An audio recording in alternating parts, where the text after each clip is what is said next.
Good morning. This particular meditation, I want to talk about something that kind of caught me yesterday. I was leaving the barbershop, and there's a young man, there's a gentleman that brings his young son, possibly 3 or 4, cutest young man you can see, always well dressed, well groomed, loves his dad.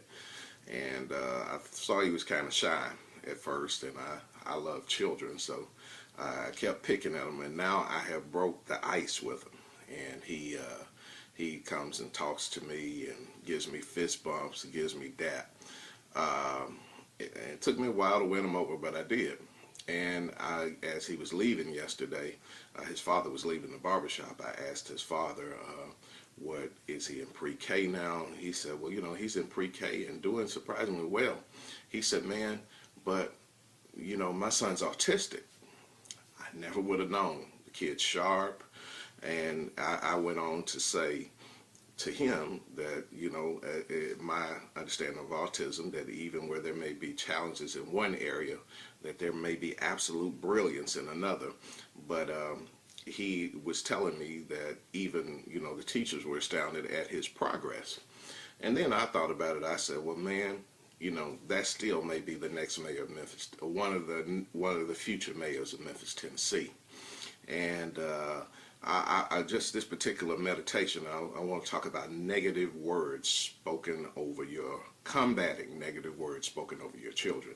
Even myself, my wife and I, we had a daughter.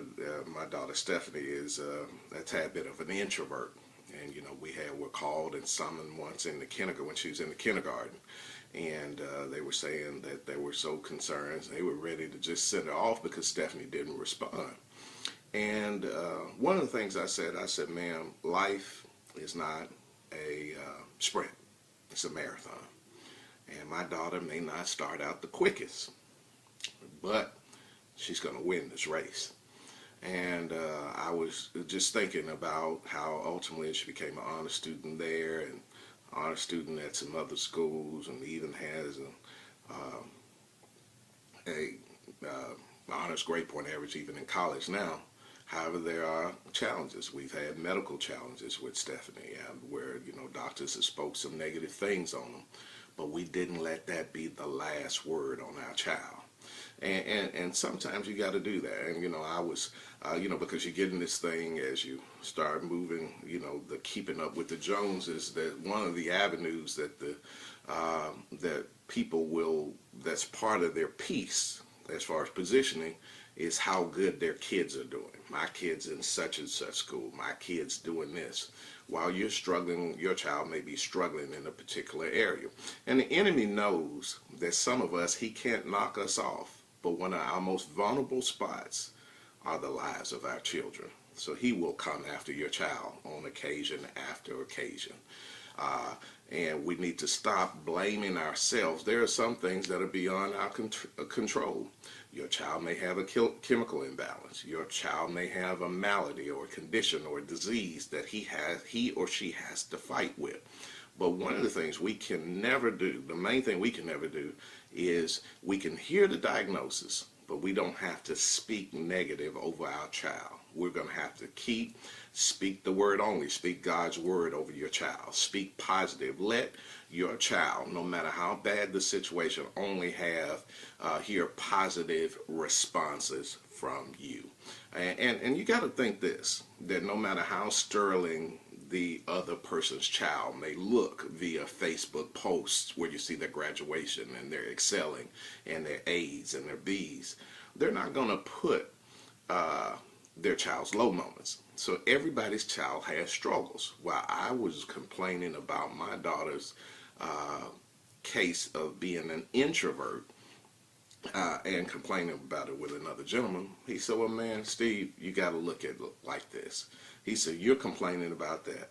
He said, my daughter 2 weeks ago had a guy climb up the side to the second floor of my house, pry the window open, and he spent the night with her while my wife and I were there.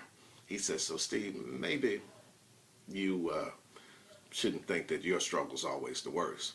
And I will submit, my daughter's never done that. So everybody's children we all have challenges, but you don't have to submit and speak negatively over your child. Keep the conversation around your child positive. I had a great Bible teacher that I came up under. That's the late Bishop G.E. Patterson. And Bishop Patterson said, the way he taught us, even about the healing and the intervention of God in a particular case, mindset, condition, or whatever, he said, if you're truly healed, your doctors will confirm it. So if your child needs counseling, the counselor will see the power of God working and confirm that there has been better. If it's a medical condition, the doctor will confirm that God has healed. I don't believe, like the old saints used to say, that, while we used to cast them out, now we're counseling them out. Every now and then there may be a time that your child may need to sit on the couch. Yeah, I know plenty of successful individuals today that spend some time on a couch talking out their problems. Maybe your child's in a particular legal condition and they're talking about they're going to give him 100 years. My brother, my sister, you can't submit to that. That may be the facts. That may appear to be the facts, but God can still intervene. Always speak positive words over your children. Never submit to the negative report. Keep your report positive. Speak the word only. Hold on to God's word. God can yet do a work in your child. Stop trying to keep up with the Joneses. The Joneses won't let you know about their children's skeleton closet. They have one too. Never speak negative words over your child. That's my morning meditation for you. God bless you.